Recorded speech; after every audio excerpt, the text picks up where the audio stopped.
I think this film is very entertaining.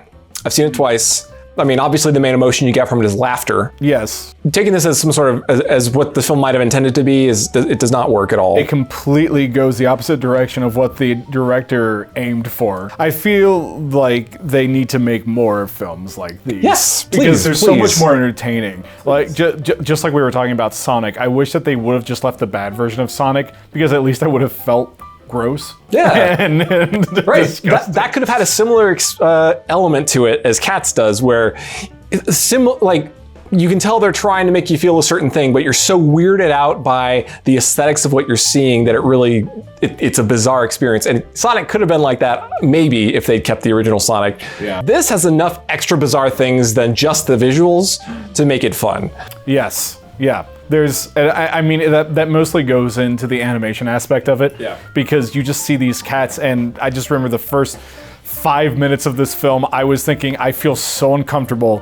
What dark hole of the internet tab did I click on that I should not be in? Because you see these cat morph suits essentially, and it's all skin tight, and you just, the different parts of me that are going, I don't associate these two things together, but it was so weird and bizarre at the same time that I couldn't help but laugh. It's almost like they bought into that idea that, yes, we know this is strange and odd and peculiar, so we're gonna amp that up by having our dancers dance in the background, and they don't know what they're doing sometimes, and they're just doing odd things, and then, like, especially in the opening, you get those oblique camera angles, and then that's aided by the weird, trippy, transy music that they got playing on. I don't know whether to conclude that this was intentionally weird or accidentally weird or something in between. I think it's somewhere in between, because there's just no way that they just didn't think that, yes, this is going to be a serious piece or not, because the cinematography, the acting, the CGI, the camera angles, everything about it just aided into the fact that this is just so bizarre, but it didn't feel unintentional. It felt intentional. But it was inconsistent though. Yeah, yes. I think it's like the second song where Rebel Wilson comes in, and there's like the roaches and there's all these weird things going on, and you have these like totally bizarre camera angles. Like there's like an upside down shot of these like dancing cockroaches, and then it suddenly like rotates so upside down. It's like, whoa! Yeah. And then like Rebel Wilson shows up and eats a cockroach. Like there's so many weird things happening there, and like I feel like the shot composition is like unhinged. It's just a little bit to aid that feeling. But in so much else of the movie, a lot of the shots are very still and lifeless. Yeah, it almost feels like that there was a completely different director in the first part. I would say the first maybe third of the film, I was really digging my teeth into it because it was so bizarre and weird and awkward, and I was laughing so much. But then after that point, it was few and far between. So what you're saying is you wanted to be introduced to more cats. No.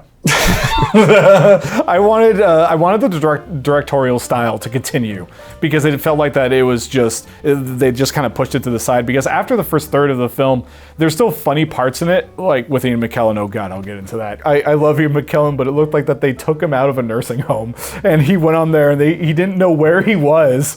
And his expressions were so funny, because he just looked, and this was intentional though, I think. But it was so funny because it felt like that Ian McKellen just didn't know where he was. It felt like an old man that was put in a cat costume and got on set and went, this is so funny. And then you see him at another point where he's just, Sir Ian McKellen, drinking out of a bowl. Like, how, why? And he was doing his Gandalf voice for some reason too. I've never played the Egyptian before. Yes, I am the cat. I am the Jellicle cat. And then he had his tail go up in the back. There were a few great moments with Ian McKellen and Judi Dench where you could just see this look in their eyes that's like... that they just know that, man, what did I choose? Yeah. Why am I here? Yeah. I believe it is old Deuteronomy. When the movie was first released, they had an incomplete version in theaters, which is what we watched, which has several effects that weren't finished. Judi Dench, for example, has her cuffs of her sleeves are just obvious. You see these human hands with her wedding ring, and there's several other effects like the mice children, I think, no, that was- which were horrifying. The scales sometimes had issues because like you would get to a car and the car was big, but it wasn't as big as what a real cat would be in comparison to what a real car is. It was just big enough so that the human actors could crawl into it. When I first saw the trailers for the movie, I was actually intrigued by the visual design. I thought it was kind of cool. Oh, these are like cat people in a human-sized world. That could be fun. I could see that being visually interesting, but it's actually not for most of the movie. It's kind of just nondescript in terms of size, like the big theater area. It's just a big open area. One of the main issues that I have with it is that you have cats and yet you don't do anything with this source material about them actually being cats. Like you have some, like, I think there's like 2 throwaway lines. Oh, look what the cat dragged in. Okay. And yeah. And then there was another one that they had, but Cat got your tongue. yeah, that was the other Like one. the most tired cat cliches you can think Right. of. That's what you got? Yeah. Come on. No, and they should have just went in, like they could have been so much more creative, like, oh, what do cats do? You know, like cat videos are what took over YouTube. That's what birthed the beginning of YouTube. You could have done something with that. You could have recreated a cat video on cats, and that would have made it a lot more funny. You're totally right. Actually, that makes a great point that there is so little about cats in this story. Like nothing is cat-like about these characters or about this world or about the story or anything. It's just it's an aesthetic weirdness. But they tried though. Everyone was trying pretty hard. Like I didn't get the feeling that any of the actors really phoned it in. No. Everyone was giving it their all. It felt like. Yeah, they said I've read that during the filming, the director basically had them all practice being cats. So like, okay, I'll use like super high-paid actors. Today, we're gonna sit in this room with these like saucers of milk. You like get down in your underwear and we're just gonna crawl around the room and act like cats, all right? Like you can sniff each other, you can like scratch or play, here's some balls of yarn, like, you know, do what comes naturally to you as a cat. I think that's great. Really getting to the role that way. I mean, I can't fault him for that. The weirdness of this movie is what makes it special. Not the musical, not the special effects. No, not the act, not the writing or anything else. Not the songs. Yeah, it's just the bizarreness of it. That's what really makes it stand out. If it was just people in cat costumes, I think that it would just be boring. Yeah, if the cats looked less weird, it would be far more boring. If you picked up the cats from the musical and then you put them in the movie, it wouldn't work. I mean, you would get a boring film. You would get Sonic. Yeah, it would still be probably more weird than Sonic. Maybe. Despite that apparent investment in portraying the spirit of the feline animal, it wasn't there. It just seemed like a bunch of dancers, like, you know, theatrical dancers and musical theater actors who were dancing around on stage. It never felt like they were actually really cats. That happened to look like cats. I mean, to look, not act. I was able to identify 3 problems with the film. Only 3. Okay, only 3. Okay, let's see. And one of them is the repetition of all the introductions. Yeah. There's one song in particular that, upon rewatching it this time, I'm certain it doesn't need to be there at all. After you meet the fat cat who likes to eat, she goes off with a couple other cats and they're like dancing around a bed or whatever. It's 5.5 minutes long and serves no purpose. This is what makes me think this was not intentionally weird, because he got to this, by this point in the film, it's like he's used most of the tricks in his bag.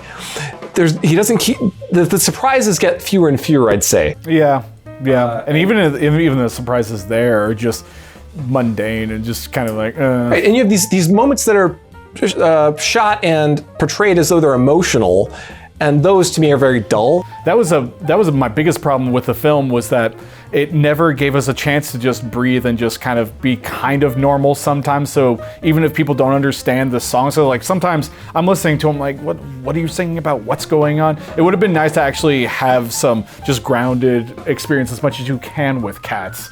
and because every single time that they stopped the music, it just felt like that they didn't know what to do because there's no point to the musical of Cats. Right, now that is the issue of the plot. I don't consider that a problem with this movie because it's incidental. Obviously, it is so paper thin, virtually nothing happens. I think in the play, almost nothing happens as well. And they tried to have some kind of weird, flimsy plot with like McCavity coming in to try to take over the Jellicle Ball so that he's the one who gets to go to the afterlife or something. It doesn't matter. That didn't bother me in the movie. What bothered me was the low, like, people love this memory song. It's like it was the hit from the show. Oh, is that the one like? No.